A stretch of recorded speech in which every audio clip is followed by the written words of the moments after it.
My mother always said that the ocean was my first love.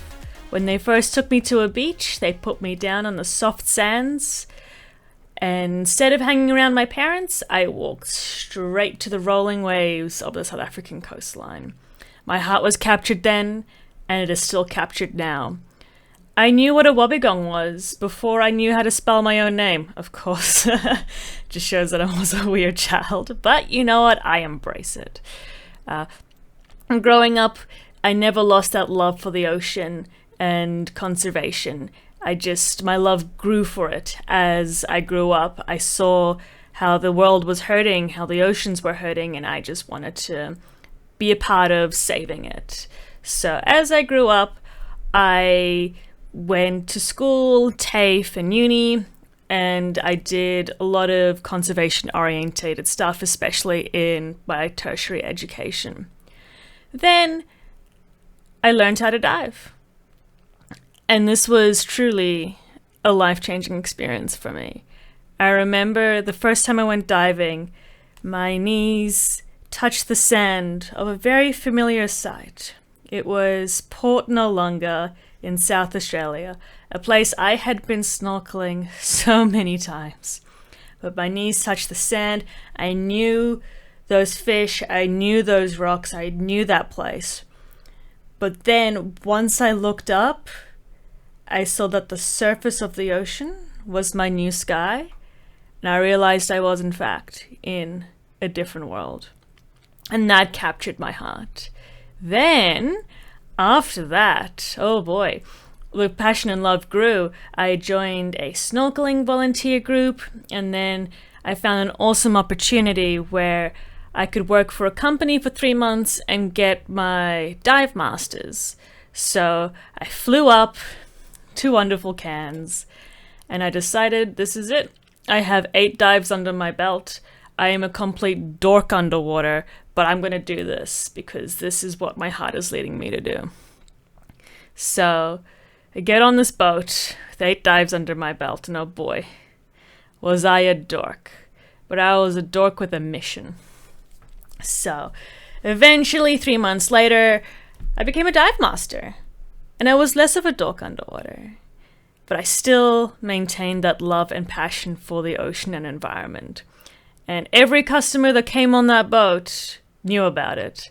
They knew about how important the oceans were for me, how important the Great Barrier Reef was to me, and how important it was to save it. So once I jumped off that boat, I went to Bali to get my dive instructors, where I was faced with a whole new scenario and a whole new set of diving phenomenon.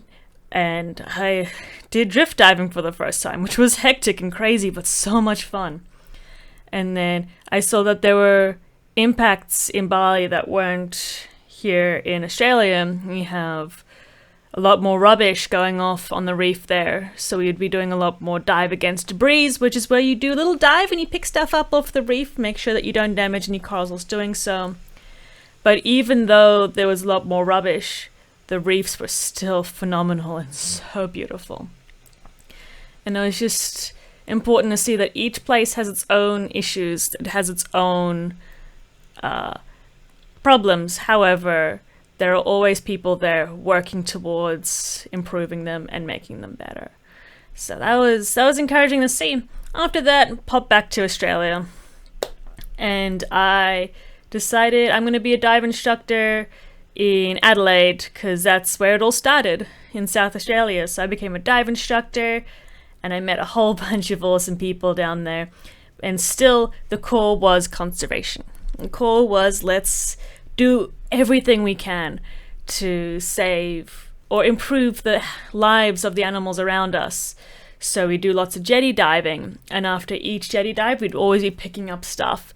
Me and my friends, we'd always pick up stuff under the jetty and then place it out on a mat and be like, hey, look what we got today. We did lots of dive against debris, and it was really cool. And now I'm back in Cairns, and I'm still doing what I love, experiencing the ocean in its complete and utter beauty. in a world I can't even fathom. I go diving almost every day, well, especially before COVID, but I go diving a lot. And every dive that I do, I just fall in love more and more. It doesn't get old. It doesn't get bad. It's just beautiful. And if you see any issues, like any rubbish or anything's floating in the ocean, you just have a conviction to get that bottle out the water or to get this bit of rubbish out the water. In the end of my life, I hope to have made some sort of difference in the oceans, in the reefs, and especially when I think about sharks. I really, my core passion for this channel especially, is to reignite people's love for sharks. Because sharks don't have the best portrayal at the moment. But to me, they look like little puppies. And sure, they are dangerous, and of course they're predators. But so are tigers and lions. But people don't seem to hate them as much as people hate sharks. So I'm really hoping that I can show you guys what I see. Show you guys what I see in sharks and how amazing and beautiful and gorgeous and sweet they are and how important they are to the whole reef system. And they're not these horrible man-eating things that all the movies show you and how the media says, oh no, a shark killed someone else, like twice or 3 times in a year. And it's like you're more likely to have a heart attack on the way to the beach than you are to getting attacked by a shark. Diving in South Australia especially, I looked for great whites when I went diving because I think it would be really cool to see a great white whilst diving. Terrifying, but really cool. Because I had this confidence about it that if I just saw a great white with no bait around and it was relaxed and a good situation, that would be one of the coolest things to see. They're not these horrible predators that hunt you down and try to kill you every time you see them. And I have a confidence as well that a great white has seen me. I just haven't seen a great white.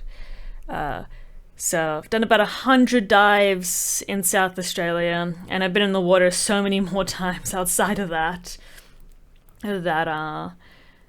yeah, you'd be incredibly lucky to see a great white, let alone get attacked by one. So it's an interesting phenomenon, and it's an interesting issue that I hope to sort of change people's hearts and perceptions about, because sharks are cool and they're amazing and they're my friends, kind of. I don't know, sometimes I'm more comfortable surrounded by sharks than I am surrounded by people, but that's just me being silly, I think. But yeah, that's my main goal, is to try to, one, raise awareness on many ocean issues, but in particular just make people fall in love with the sharks like I love sharks, because they're cool and beautiful and are worth saving.